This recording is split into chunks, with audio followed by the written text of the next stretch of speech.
बोलो कृष्ण कन्हैया लाल की, भागवत भगवान की, रामचंद्र भगवान की।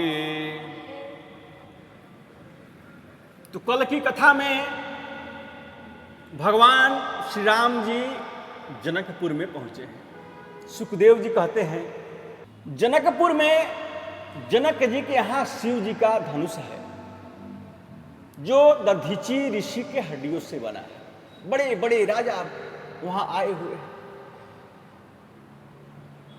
लेकिन कोई हिला नहीं सका। तोड़ना तो दूर की बात है। मेरे रघुवर राम ने गुरु के आदेश का पालन करके बड़ी विनम्रता के साथ धनुष को प्रणाम कर उठाया और जितनी देर में पलक गिरता है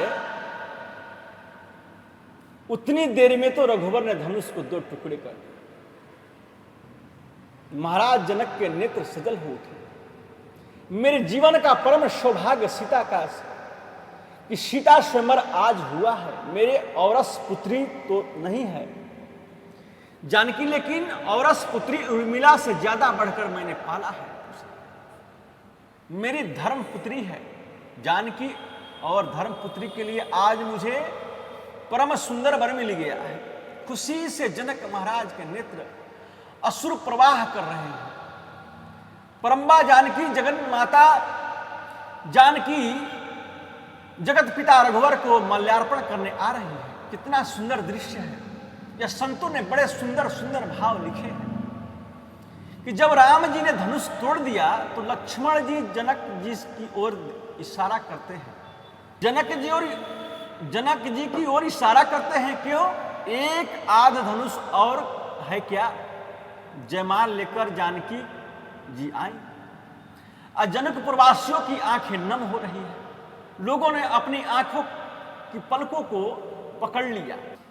लाडली बिटिया जानकी जब रघुवर का वरण करेगी उस समय यदि पलक गिर गई और ये दृश्य हम नहीं देख सकते,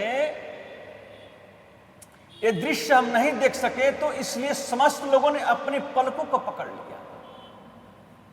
मल्यार्पण करके परम्बा जानकी जी आई।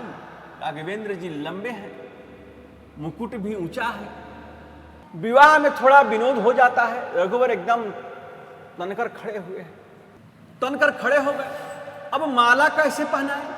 सखियों ने रघुवर को इशारा किया कि थोड़ा झुक जाइए। रघुवर राम जी ने इशारा से कह दिया नहीं। सखिया बोली कहीं नहीं झुकते होंगे, कहीं नहीं झुकते होंगे, यहां बड़े बड़े झुक जाते हैं। राम जी बोले हम रघुवंशी हैं, कहीं नहीं झुकते। अब सखियों ने सेनापति की ओर इशारा किया। सेनापति भी क्या हिम्मत की राम जी के झुकने को कहे। फिर भी उन्होंने इशारा किया क्योंकि जानकी जी तो उनके लिए बिटिया जैसी है। रघुवर झुक जाओ ना थोड़ा, बिटिया को कष्ट हो रहा है। क्यों? इतनी भारी माला कितनी देर के लिए खड़ी है? राम जी ने ध्यान नहीं दिया। सेनापति जी दौड़े दौड़े महाराज जनक के पास आए, उनके चरणों में इशारा करके बोले कि आप कहिए ना, शायद थोड़ी झुक जाए। जनक जी बोले कि रघुकुल कमल दिवाकर को अपने घर बुलाकर झुकने के लिए कैसे कह सकता हूं? ये मर्यादा विरुद्ध है। सेनापति से बोले कि सुनो, गुरु विश्वामित्र जी से कहो, उनकी बात तो वे टालेंगे नहीं, झुक ही जाएंगे।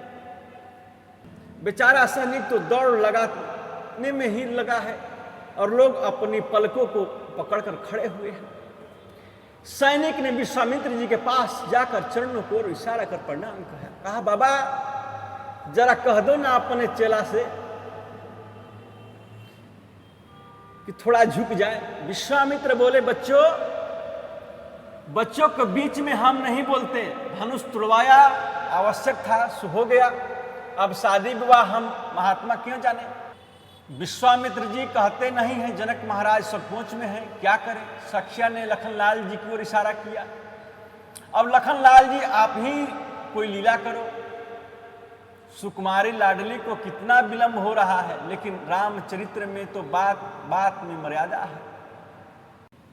लक्ष्मण जी बड़े भैया से कैसे कह सकते हैं कि झुक जाओ। लक्ष्मण जी का भी साहस नहीं, लेकिन मन में विचार किया कि जिस दृश्य को देखने के लिए आंखें तरस रही है, मेरे रघुवर उसमें विलंब क्यों करते हैं, लेकिन झुकने को कैसे कहूं। तो लक्ष्मण जी अपने मंच से उठकर आए और रघुवर श्री राघवेंद्र के चरणों में साष्टांग लेट गए। और जैसे ही लक्ष्मण ने साष्टांग किया, राम जी माला वाला सब भूल गए। अरे लक्ष्मण मेरे चरणों में गिर गया है।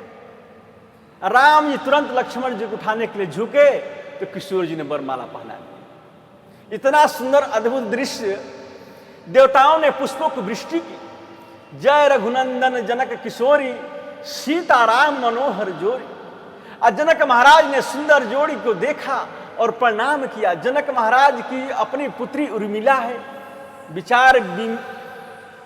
विचार विनिमय किया गुरुदेव से, श्री अवध नगरी में सूचना भेजी। और दशरथ जी महाराज बारात लेकर आए, साथ में भरतलाल जी और शत्रुघ्न जी भी आए। श्री जानकी जी का विवाह परात्पर श्री राम जी से हुआ। उर्मिला जी का विवाह लखनलाल जी से हुआ। मांडवी जी का विवाह भरतलाल जी से हुआ। श्रुतकृतिक जी का विवाह श्री शत्रुघ्न लाल से हुआ। जनकपुर में आज बहुत आनंद मनाया जा रहा है, सब मंगल गीत गा रहे हैं। रामायण में तो लिखा है कि श्री परशुराम जी धनुष के टूटते ही आ गए, लेकिन वाल्मीकि रामायण और श्रीमद् भागवत में लिखा है कि मार्ग में श्री राघवेंद्र जी पूरी बारात से श्री परशुराम जी से मिले और धनुष पर प्रचंडा चढ़ाकर श्री राम ने परशुराम जी के संदेह को निवृत्त कर दिया। उनके मन में संदेह दूर हो गया। अब अवधपुरी में खुशी का ठिकाना नहीं। इतना आनंद अवधवासियों के हृदय में है कि तीनों माताओं के चारों बहुओं का स्वागत किया। सुखदेव जी कहते हैं कि राजन, कभी कभी ज्यादा खुशी को नजर लग जाती है। ऐसा आनंद उत्सव लोगों ने राम विवाह में का मनाया, शायद उस खुशी को नजर लग गई। ये नजर बड़ी विचित्र लगी। भरतलाल तो अपने मामा के घर गए हुए हैं, साथ में शत्रुघ्न भी गए हैं। विश्वेश्वरी देवी का अयोध्या में प्रवेश हुआ। विश्वेश्वरी देवी ने मंथरा की बुद्धि में विकृति पैदा कर दी। मंथरा के द्वारा महारानी कैकेयी के विचारों को बदल दिया गया और कैकेयी ने वे दोनों वर दशरथ जी से मांगे। पहला था भरत का राज्याभिषेक और दूसरा वर राम जी का 14 वर्ष का वनवास। आचार्य सुखदेव कहते हैं, राजन, राम कौन है मालूम है? रामो विग्रहवान धर्म।